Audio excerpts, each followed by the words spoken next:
పరలోక రాజ్యాన్ని గురించి ప్రబోధన ప్రారంభించిన ప్రభువు తన లక్ష్యాన్ని వివరించిన తర్వాత ప్రజలను భౌతికంగా, ఆధ్యాత్మికంగా, మానసికంగా సిద్ధము చేస్తూ వారికి అనేక బోధనలు, అద్భుతాల ద్వారా పరలోక రాజ్యపు పరమార్థాన్ని తెలియజేస్తూ వస్తున్నారు. మనిషిలో ఉన్న అంతర్గత బాహ్యమైనటువంటి అవరోధాలను పారద్రోలడానికి లేక కలిగేటువంటి అవరోధాలను నిరోధించడానికి అవసరమైన బోధనలు, అద్భుతాల ద్వారా చూపించిన ప్రభువు ఈరోజు ప్రత్యేకముగా మనిషి నైతిక ప్రవర్తన వైపు తన దృష్టిని మళ్లిస్తూ ఉన్నారు.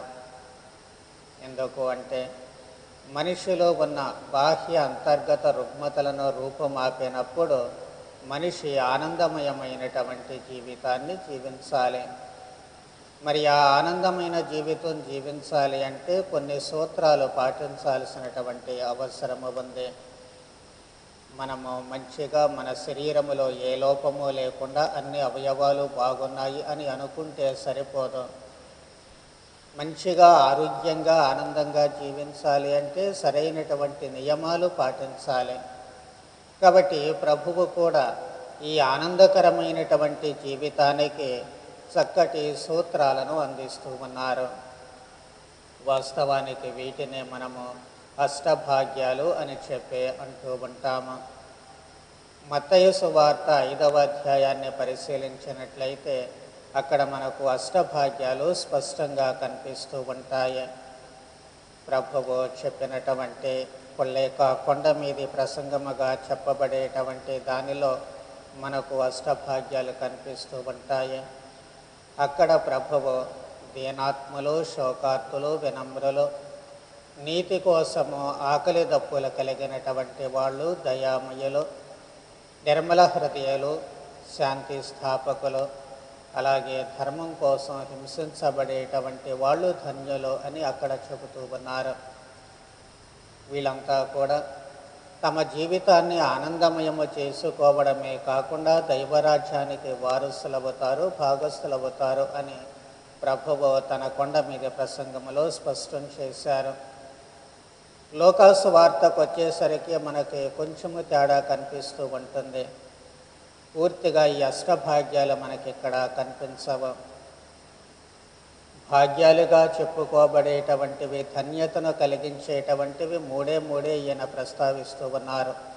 అదేమిటి అంటే పేదలైన మీరు ధన్యులు, దేవరాజ్యం వస్తుంది అన్నారు. శోకార్తులు, మీరు మళ్ళీ ఆనందం పొందుతారు అని. ఆకలి కొన్న వాళ్ళు సంతృప్తి పడతారు అని. ఈ 3 ధన్యతల గురించి మాత్రమే లోకా గారు ఇక్కడ ప్రస్తావిస్తూ ఉన్నారు. ఆ తర్వాత మళ్ళీ మిగిలినటువంటి 2 ధనవంతుల కోసం చెబుతున్నారు. ఇప్పుడు మీకు కడుపు నిండింది, తర్వాత మీకు ఆకలిస్తుంది. ఇప్పుడు నవ్వుతూ ఉన్నారు, తర్వాత మీరు ఏడుస్తారు. వీటికి వ్యతిరేకమైనటువంటివి, ఆనందానికి వ్యతిరేకమైనటువంటివి. ఎందుకు వీళ్ళిద్దరి మధ్య ఈ తేడా వచ్చింది మత్తయ్య గారికి, లోకా గారికి అంటే మనం ఒక విషయాన్ని దీన్ని అర్థం చేసుకోవడానికి గమనించాల్సి ఉంది. అదేమిటి అంటే లోకా గారు స్వతహాగా వైద్యుడు, ఒక డాక్టరు. ఈయన పౌలు గారి అనుచరుడు. ఈయన వ్రాసిన సువిశేషము పౌలు గారి బోధనల మీద ఆధారపడుతూ ఉంటుంది. ఎందుకంటే ప్రభువుని అనుసరించిన మనిషి కాదు కాబట్టి పౌలు గారి బోధనలను అనుసరించి ఆ బోధనల ప్రకారము తన సువిశేషాన్ని వ్రాసినటువంటి మనిషి. ఈయన వ్రాసినటువంటి ఈ సువార్తలో ప్రత్యేకంగా ఆయన ప్రవృత్తి బయటపడుతూ ఉంటుంది. వైద్యుడు కాబట్టి తన వైద్య వృత్తి కోణములో నుంచే ప్రభువు మనస్తత్వాన్ని అర్థం చేసుకోవడానికి ప్రయత్నం చేసి దాన్ని మనకు అందిస్తున్నారు అన్నటువంటిది నిస్సందేహము. అందుకే ఆయన ఆనందకరమైనటువంటి జీవితానికి సహజ వైద్య వృత్తిలో ఉన్న వారి మనస్తత్వముతో ఇక్కడ 3 మాత్రమే ప్రస్తావిస్తూ ఉన్నారు. అదేమిటి అంటే పేదలైనటువంటి మీరు, దేవరాజ్యము మీది. పేదలైనటువంటి వాళ్ళు ఎక్కువగా తప్పులు చేయడానికి అవకాశాలు తక్కువ, ఇతరులను నొప్పించడానికి అవకాశాలు తక్కువ, ఉన్నటువంటి దాంట్లోనే వాళ్ళు సర్దుకుపోవడానికి, ఎవరిని అంత ఎక్కువగా మోసం చేయడానికి అవకాశాలు తక్కువగా ఉంటాయి. కాబట్టి వారి జీవితము ధన్యము అని చెప్పి అంటూ ఉన్నారు. రెండవది శోకార్తులు ధన్యులు అని చెప్పి చెప్పబడుతూ ఉంది. ఈ శోకించేటువంటి వాళ్ళు, వివిధ రకాలుగా శోకించేటువంటి వాళ్ళు ధన్యులు. ఎందుకోసము అంటే ఈ లోకములో బాధపడేటువంటి వారిని చూస్తే శత్రువుకైనా సరే జాలి కలుగుతూ ఉంటుంది. కాబట్టి వారికి ఊరట అనేటువంటిది కలుగుతూ ఉంటుంది. అందుకే మత్తయ్య గారు వ్రాసినప్పుడు ప్రభుని మాటల్లో వాళ్లకు ఓదార్పు కలుగుతుంది అని చెబుతున్నారు. కానీ లోకాసు వార్తలోనికి వచ్చేసరికి వారికి సంతృప్తి కలుగుతుంది అని చెప్పి అంటూ ఉన్నారు. శోకించేటువంటి వాళ్లకు సంతృప్తి కలుగుతుంది, ఏడ్చేటువంటి వాళ్లకు సంతృప్తి కలుగుతూ ఉంటుంది. దేనికోసం అంటే వాళ్ళ బాధను చూసినప్పుడు ఎవరో ఒకరు ఆదుకుంటూ ఉంటారు. ఎప్పుడైతే వాళ్ళు ఆదుకుంటూ ఉంటారో వీళ్ళ బాధ అంతా పోయి ఆనందం కలుగుతుంది. ఆనందము కలగడానికి అది ఇతరుల సహాయము, ఆపన్న హస్తము వీళ్లకు తోడుగా ఉంటుంది. కాబట్టి ఇక్కడ ఆనందము పొందుతారు అనే ప్రభుని బోధనలు మనకు ప్రస్తావిస్తూ ఉన్నారు. మూడవది ఆకలి కొన్నటువంటి వాళ్ళు. రెండు సువిశేషాల్లో కూడా సంతృప్తి అనే మాటే వాడబడుతూ ఉంటుంది. అంటే ఆకలితో ఉన్నటువంటి వారికి అన్నం పెట్టడము, వారి బాధలు తీర్చడము అనేటువంటిది మానవ సహజము.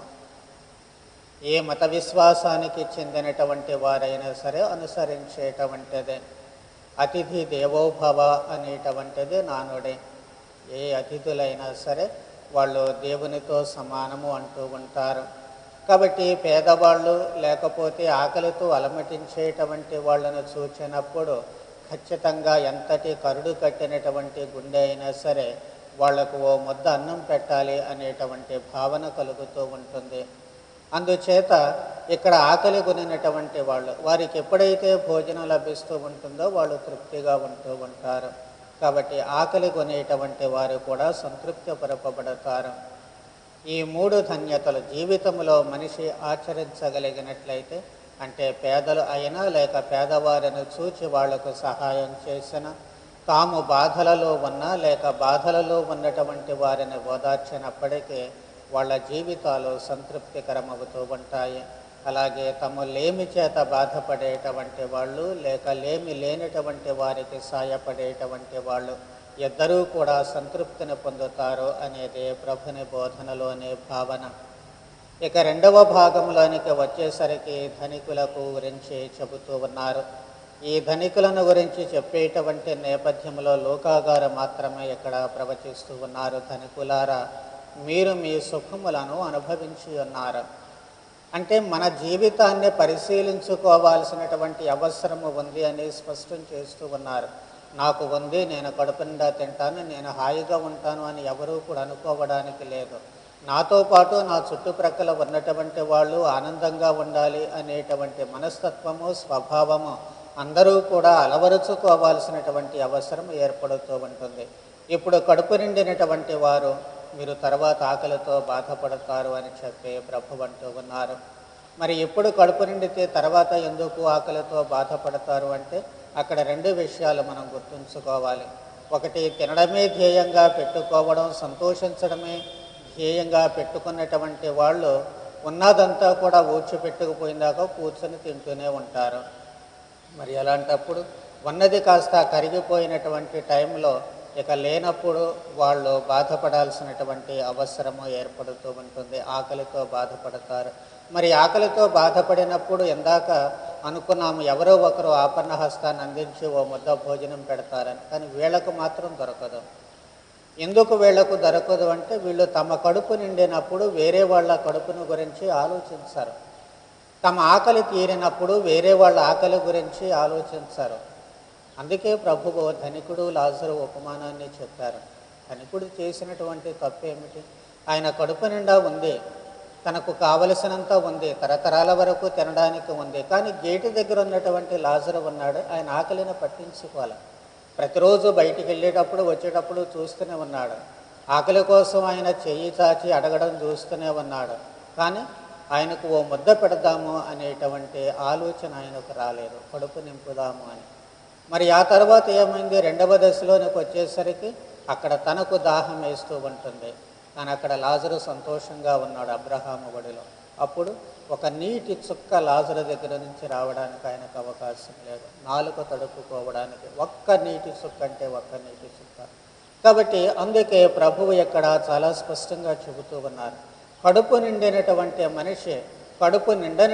మనిషిని గురించి ఆలోచించే అవకాశాలు తక్కువ ఉంటాయి. కాబట్టి అలాంటి వాళ్ళందరికీ కనువిప్పు కలగడం కోసం మీరు వాళ్ళని గురించి కూడా ఆలోచించాలి అనేటువంటి భావాన్ని స్ఫురింపచేస్తూ మీకు అనర్థము కలుగుతుంది, కాబట్టి జాగ్రత్తగా ఉండండి అని చెప్పి ప్రభువు ఇక్కడ హెచ్చరిస్తూ ఉన్నారు.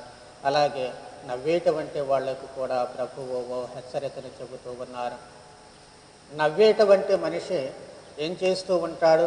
నవ్వు మనకు మంచిదని మనం చెబుతూ ఉంటాం. ఇప్పుడు ఈ రోజుల్లో లాఫింగ్ కార్నర్స్ అని, నవ్వుకోవడానికి మనిషి నవ్వుకుంటూ ఉంటే ఆనందంగా ఉంటాడు, ఆరోగ్యంగా ఉంటాడు అని చెప్పి ఇవన్నీ రకరకాల సెంటర్లు కూడా ఏర్పాటు చేస్తూ ఉన్నారు. మంచిదే, నవ్వు అనేటువంటిది మంచిదే. నవ్వుతూ ఉండేటువంటి మనిషి ఆనందంగానే ఉంటాడు. కానీ ఎక్కడ నవ్వేటువంటి నవ్వు ఆనందాన్ని ఇచ్చేటువంటి నవ్వే కానీ ఆరోగ్యాన్ని ఇచ్చేటువంటి నవ్వు కాదు. అనారోగ్యకరమైనటువంటి నవ్వు అంటే ఎగతాళిగా నవ్వేటువంటి నవ్వు, ఇతరుల పడిపోయినటువంటి లేక ఇతరులు నాశనమైనప్పుడు వాళ్ళను చూసి నవ్వేటువంటి నవ్వు, ఇతరులు ఓడిపోయినప్పుడు మన విజయాన్ని చూసి నవ్వేటువంటి గర్వపు నవ్వు, ఇలాంటి నవ్వులు ఉన్నాయి. అవతల మనిషిని బాధ పెట్టేటువంటి ఏ నవ్వైనా సరే వినాశనకరము. ఒక్క మాటలో చెప్పుకోవాలంటే మన నవ్వు మనకు ఇతరులకు ఆనందాన్ని ఇవ్వగలగాలి, కానీ మనకు ఆనందాన్ని ఇతరులకు బాధను ఎప్పుడూ కూడా మిగిల్చకూడదు. ఆ వెకిలి నవ్వులు అనేటువంటివి మానేయాలి. మనిషి గుండెను గాయపరుస్తూ ఉంటాయి, మనస్సును బాధ కలిగిస్తూ ఉంటాయి. కాబట్టి వెకిలి నవ్వులు కానీ, అవహేళన నవ్వులు కానీ, ఇతరులను బాధించేటువంటి నవ్వులు కానీ, వాళ్ళ జీవిత స్థితిని హేళన చేసేటువంటి నవ్వులు కానీ ఎప్పుడూ కూడా మనకు మంచిది కాదు అని చెప్పి ప్రభువు ఇక్కడ స్పష్టం చేస్తూ ఉన్నారు. అలాంటి టైంలో ఏమవుతుంది? మీరు దుఃఖించి ఏడ్చెదరు. ఉచితంగా బాధపడేటువంటి అవతలి వాళ్ళని ఓదార్చడానికి 10 మంది వస్తూ ఉంటారు. కానీ ఈ హేళనగా నవ్వుతూ బాధ పెట్టేటువంటి వాళ్ళు ఉంటారే, వాళ్ళు ఏడ్చేటప్పుడు ఎవరూ కూడా ఆ వీళ్ళకెందుకులే అని చెప్పి ముఖం సాటేసుకుని పోతూ ఉంటారు. ఓదార్చడానికి ఒక్క మనిషి అంటే ఒక్క మనిషి కూడా దొరకరు. ఎందుకంటే అందరినీ పోగొట్టుకుంటూ ఉంటాము. కాబట్టి ఆరోగ్యకరమైనటువంటి నవ్వు అంటే మనము ఆనందంగా ఉండాలి, మనతో పాటు ఇతరులు ఆనందంగా ఉండాలి. అలాంటి నవ్వు మాత్రమే మనకు ఆరోగ్యకరమైనది. కానీ లేకపోతే వాళ్లకు హాని చేసేటట్లుగా గనక మన నవ్వు ఉంటే అది రేపటి రోజున మనకే ముప్పు తెస్తుంది అన్నటువంటి భావాన్ని ప్రభువు ఇక్కడ స్పష్టం చేస్తూ ఉన్నారు. ప్రజలెల్లరూ మేము ప్రశంసించినప్పుడు మీకు అనర్థమా? మనం సాధారణంగా ఎవరమైనా సరే, గొప్పలు ఎవరైనా సరే మనల్ని పొగిడినప్పుడు మహా ఆనందపడిపోతూ ఉంటాము. కానీ ప్రభువు అది మంచిది కాదు అని చెబుతూ ఉంటారు. ఎందుకు? ఎప్పుడైతే ఇతరులు మనలను మెచ్చుకుంటూ ఉంటారో, ఇతరులు మనలను పొగుడుతూ ఉంటారో, మనం ములగ చెట్టు ఎక్కిపోతూ ఉంటాము. ములగ చెట్టు ఎక్కినప్పుడు ఆ ఆనందంలో మనం ఏమీ పట్టించుకోము. ములగ చెట్టు అని ఎందుకు వాడుతున్నారు పెద్దలు అంటే, ములగ చెట్టుకి గట్టితనము ఉండదు, పిలుస్తుంది, ఊరికనే విరిగిపోతుంది. ఎంతలా కొమ్మైనా ఊరికనే విరిగిపోతూ ఉంటుంది. కాబట్టి ములగ చెట్టు ఎక్కితే ఏమవుతుంది? అది కొమ్మలు కాస్త ఎరిగి డోముని కింద పడిపోతూ ఉంటాం. ఇక్కడ కూడా అంతే. మనల్ని ఏదో వాళ్ళు పొగిడారే కదా అని చెప్పి మనము గనక ఆకాశానికి ఎక్కినట్లయితే గాలి తీసిన బెలూన్ల టాప్ మనకు తప్పదు. కాబట్టి పొగడ్తలకు లొంగిపోకూడదు, పొగడ్తలను ఆశించకూడదు. అలా ఆశించకుండా ఉన్నప్పుడే మనమేంటి అనేది మనకు స్పష్టమవుతుంది, మనం ఏం చెయ్యాలి అనేటువంటిదే మనకు స్పష్టంగా ఉంటుంది. అప్పుడే మన జీవితము అసలు సిసలైన ఆనందమయం కావడానికి అవకాశం కలుగుతుంది. అందుకే ప్రభు అంటూ ఉన్నారు, మీరు ఆనందపడుడు, మహా ఆనందపడుడు. ఇవి ఆనందమయ జీవితానికి ప్రభువు ఇచ్చినటువంటి సూత్రాలు. మన జీవితాన్ని ఈ లోకంలో సంతోషకరంగా మలచుకోవాలి, అలా మలుచుకోకపోయినట్లయితే అన్ని చేతులు కాళ్ళు అన్ని అవయవాలు బాగానే ఉన్నాయి, కానీ సరైనటువంటి విధముగా మనము మన శరీరాన్ని పోషించకపోతే మళ్ళీ అది అనర్థాలకే దారి తీస్తూ ఉంటుంది. అలాగే జీవితము కూడా దేవుని బిడ్డలుగా మారాము, అన్ని దివ్య సంస్కారాలు అందుబాటులో ఉన్నాయి, అన్ని రకాలైన భక్తి కార్యాలు అందుబాటులో ఉన్నాయి, కానీ మనము వీటిని ఉపయోగించుకొని మన జీవితాన్ని సరైన పంథాలో పెట్టుకోకపోతే మనకు విచారమే మిగులుతుంది, లేక నాశనమే మిగులుతూ ఉంటుంది. అందుకే ప్రభువు ఈ సూత్రాలను మనకు ఇస్తూ ఉన్నారు. ఒకటి, ఆకలి కొని ఉన్నటువంటి వాళ్ళు తృప్తి పడతారు అని, శోకించేటువంటి వాళ్ళు ధన్యులవుతారు, ఆనందిస్తారు అని.